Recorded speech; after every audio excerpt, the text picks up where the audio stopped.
취미사에 살까 말까의 취미사입니다. 요즘 물가가 하늘 높은지 모르고 올라가고 있죠. 정말 돈 10,000원 가지고 시장 가서 장 본다는 건 그래요. 조선시대에나 있었단 말이 돼버렸죠.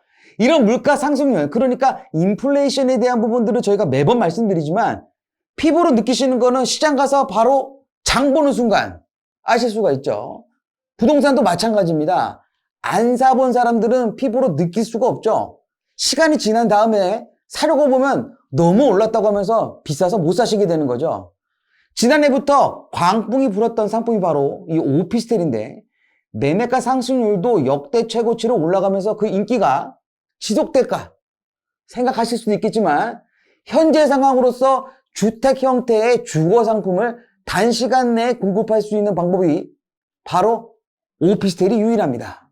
그러니까 정부에서 오피스텔에 대한 여러 가지 규제를 완화하면서 장려를 하고 있는 상황인데 바닥난방도 2022년 1월 15일서부터는 85제곱미터에서 120제곱미터로 완화를 하게 되죠.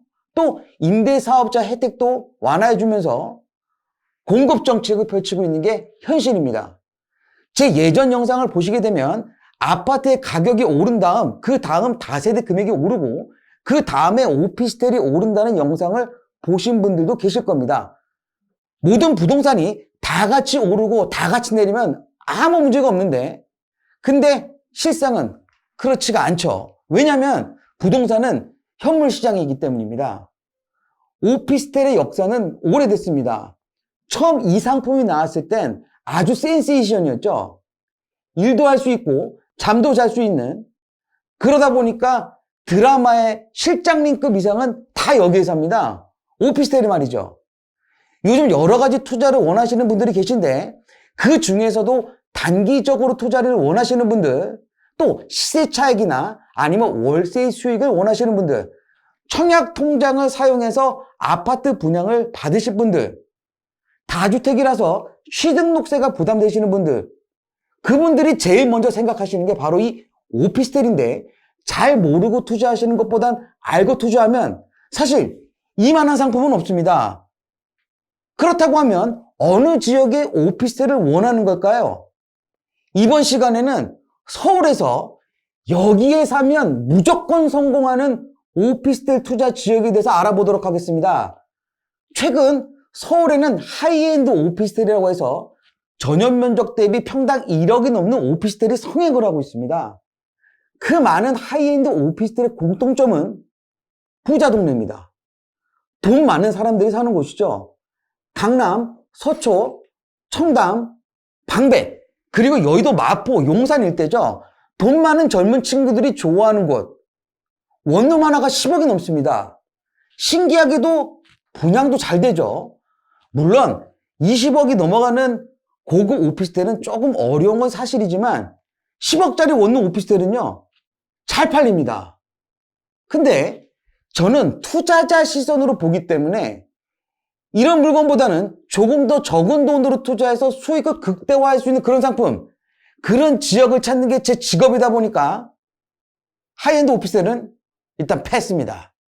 왜냐하면 투자 금액이 너무 비쌉니다.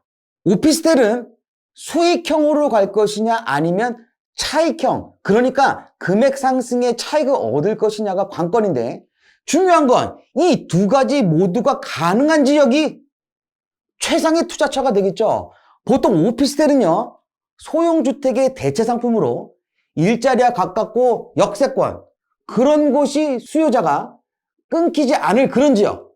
우리나라가 없어지기 전까지, 그래요, 서울이 없어지기 전까지 확고한 그런 입지가 되어야 하는데, 그래서 저는 서울에서 오피스텔 수요자가 가장 많은 곳을 찾아봤습니다. 그러니까 가장 사람들이 많이 몰리는 곳, 바로 서울에서 역세권입니다. 왜 그러냐면 그런 곳이 오피스텔을 이용하는 1인 2인 수요자가 가장 많은 곳이기 때문이죠. 역 이용 개수가 많은 순서대로 뽑아봤더니 지금 보시는 곳이 서울의 307개 역사 중에 이용자 수가 가장 많은 50개 역사입니다.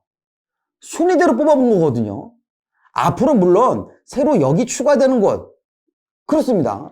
그런 곳들도 중요하긴 하지만 여기 상위 50개 지역 같은 경우에는 큰 변화는 없을 것으로 보입니다. 그런데 오피스텔 수요자들이 그래도 주거지보다는 그렇습니다. 업무시설 그리고 상업시설이 많이 몰려있는, 그러니까 일자리가 많은 곳이요. 주거지가 몰려있는 것보다는 손으로 하겠죠. 그래서 이용객들이 이용 비율을 90% 이상 업무시설이나 상업시설을 이용 때문에 이용하는 지하철역만 추스려 보니 17개 역이 나오게 됩니다. 바로 이곳들이죠. 이 지역만큼은 90% 이상의 이용객들이 놀고 먹고 일하는 곳이기 때문에 부동산의 가격도 안정적이고 지금 상당히 높은 곳들이죠. 그렇습니다. 많이 비싼 곳들이죠. 처음부터 비쌌던 곳입니다. 대부분 3도심권에 포함이 되어 있는 곳이죠. 그래요. 여기서 조금 더 깊게 들어가 보죠. 현재 2개의 노선, 2개 이상의 노선을 확보한 것을 보시겠습니다. 왜냐하면 1개의 노선보다는 안정적인 곳이니까요. 그 이유는요, 유동할 수 있는 인구들이 확보가 되어 있는 곳이기 때문입니다. 그러니까 예비 수요자들이 많은 곳이라고 보시면 될 것 같은데, 그러면 바로 이 10개 역이 나옵니다. 최소한 2개 노선을 확보한 곳이죠. 그러다 보니까 이곳에 투자를 하면 절대적으로 손해볼 일은 없는 곳이라고 판단이 됩니다. 이런 입지들이 말이죠. 어느 누가 말하더라도 이를 제기할 곳은 단 한 곳도 없을 지역입니다. 이 지역들이 올라야 다른 지역도 오르고 우리나라의 부동산의 가격을 견인하는 그런 곳이죠. 그렇기 때문에 이런 도심권의 투자는 항상 올바른 투자라고 생각하실 수가 있겠습니다. 그 중에서도 아직 저평가가 되어 있는 것, 정확하게 말씀드리게 되면 아직 덜 오른 곳이라고 말씀드리는 게 좋을 것 같습니다. 그런 곳들 중에 그 중에서도 3개 노선 이상이 있는 동대문 역사문화공원역, 서울역 일대는 그렇습니다. 현재도 비싸지만 더 금액이 오를 만한 그런 여력이 있는 곳이거든요. 특히 이 동대문 역사문화공원역은 더 메리트가 좀 있는 것 같습니다. 왜냐하면 상대적으로 입지가 상당히 좋은데 주변의 일자리와 주변의 세운상가 지역의 개발 등 주변의 변화에 따른 집가 상승이 뚜렷하게 날 지역이기 때문입니다. 그래서 동대문 역사문화공원역은 제가 말씀드린 이 10개 역 중에서도 아직까지는 상승이 덜 된 곳이라고 판단이 되는 지역이기 때문에 오피스텔에 투자하신다고 하면 수요자들이 많은 이런 트리플 역사권에 도시권 상업시설이 질비해 있는 곳, 동대문 운동장, 보통 DDP라고 말을 많이들 하는데 조금 더 안전하고 높은 수익률을 낼 수 있는 그런 입지일 것으로 보여집니다. 이제는 주변 개발에 따른 수익이 날 수 있는 규제도 덜 받고 그리고 덜 오른 지역에 투자하는 노하우가 중요한데 이 영상 하단에 연락처로 문의 주시면 좀 더 자세히 상담해 드리도록 하겠습니다. 시민사회 살까 말까 시청해 주셔서 감사합니다. 끝!